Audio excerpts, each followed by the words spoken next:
छत्तीसगढ़ी गाने देखने और सुनने के लिए हमारे YouTube चैनल सत्यम म्यूजिक छत्तीसगढ़ को लाइक, शेयर एवं सब्सक्राइब करें।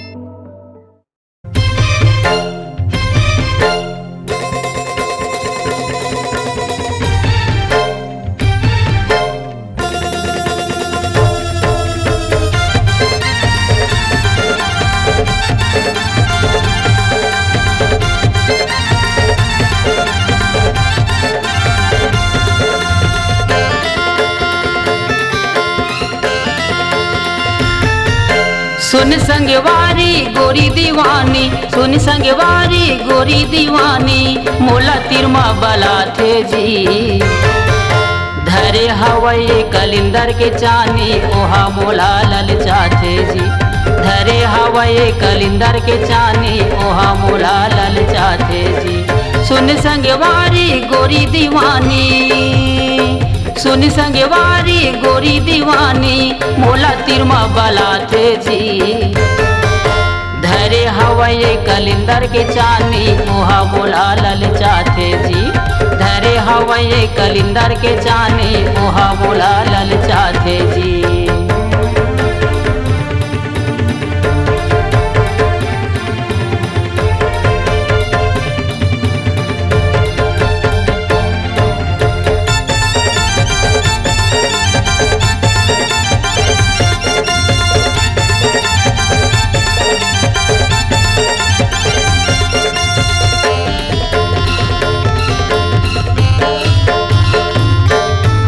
आँखी में काजर, माथ में टिकली, कान में सुखर बाली है। नांगी सही बेनी गथाए, मांग भराए लाले है।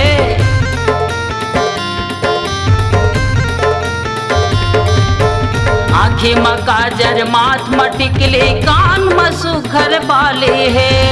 नांगी सही बेनी गथाए, मांग भराए लाले है। होठ दिखत है लाली लाली, होठ दिखत है लाली लाली, बढ़िया वो मुस्काथे जी।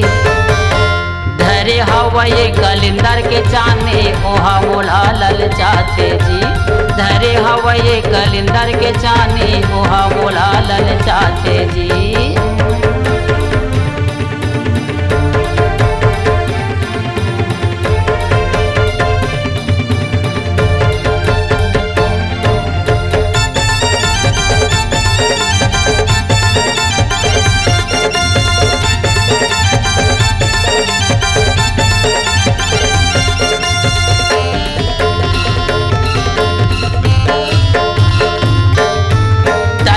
गोरी वो मोटियारी, मुड़हा वो कर उघरा है। चमचम ले वो कर पोल खर हवै, लाली रंग के लुगरा है।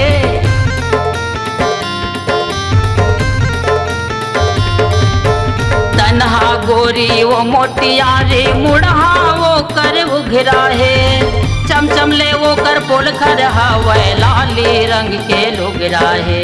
हाथे गिराही के देख के बने, हाथे गिराही के देख के बने, सब जन भाव लगाथे जी। धरे हवई कलिंदर के चाने, ओहा मोला ललचाथे जी। धरे हवई कलिंदर के चाने, ओहा मोला ललचाथे जी।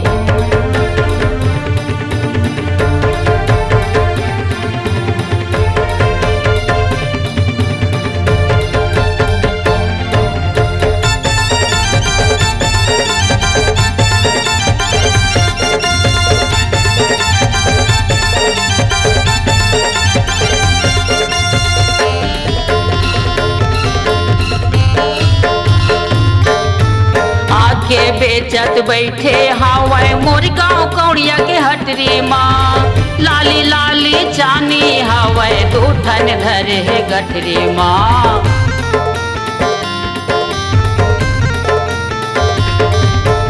आके बेचत बैठे हवै मोर गाँव कौड़िया के हटरी माँ। लाली लाली चानी हवै, दूठन धरे है गठरी माँ। हाथ में धरे है वहाँ मोबाइल, हाथ में धरे है वहाँ मोबाइल, हंस हंस के गोठिया थे जी। धरे हवई कलिंदर के चानी, चानी ओहा मोला लल चाचे जी। धरे हवाए कलिंदर के चानी ओहा मोला लल चाचे जी। सुन संगवारी गोरी दीवानी, सुन संगवारी गोरी दीवानी मोला तिरमा बलाते जी। धरे हवाए कलिंदर के चानी ओहा मोला लल चाचे जी। धरे हवाए कलिंदर के चानी ओहा मोला लल चाचे जी। ओहा मोला लल चाचे जी। ओहा मोला